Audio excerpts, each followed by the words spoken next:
all Americans actually wanted to revolt.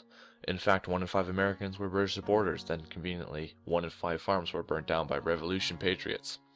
When the revolution ended and the Treaty of Paris was signed, between 80,000 and 100,000 loyalists had to leave their homes in the United States. Many went to England or other British colonies. From 1783 to 1784, approximately 7,500 loyalists settled in what is now Ontario, and about 2,000 in Quebec. Almost 30,000 settled in Cape Breton in the island of St. John and the St. John River Valley. By the American Revolution, there were approximately 500,000 African Americans in 13 colonies. Sadly, most were slaves in the plantations of the South.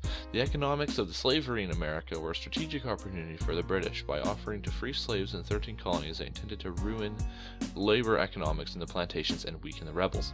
It is estimated that tens of thousands of slaves crossed British lines. They became soldiers, cooks, laborers, and nurses. Unfortunately, some were also sold back into slavery when the war was over.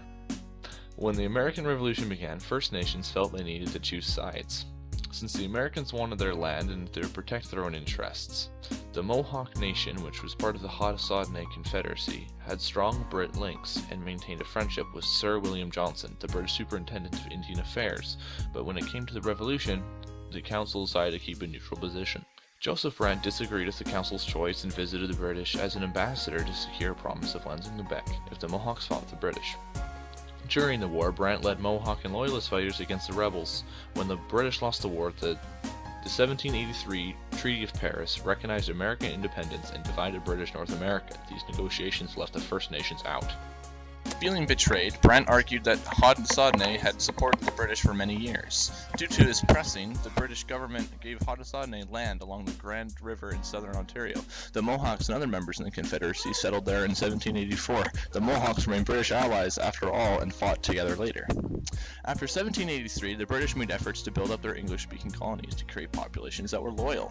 The Loyalists, including First Nations and African Americans, had been the very first wave of people welcomed to the North as refugees from the United States. They seemed less likely to challenge British authority. These British colonies had low populations and there wasn't much unity. French-speaking Canadians didn't like British rule. The East Coast colonies and the inland colonies fell disjointed. It would prove difficult to unite these diverse colonies. The Loyalists were problematic for the British government. Settlers in Quebec demanded that they had been governed separately from the French-speaking Canadians. The Constitutional Act, passed 1791, divided Quebec into two new colonies. Lower Canada, which would become Quebec, kept everything French culture, the Catholic religion, and French civil law. Upper Canada was English-speaking and Protestant, with British laws and institutions, and would become Ontario. Both colonies were given their own governments, each consisting of an elected assembly, a governor, and 2 councils. A lot of this was still appointed by a British nobleman, though, so it wasn't entirely their own governments. This system was similar to that one that caused rebellion in the 13 colonies, but more rigid.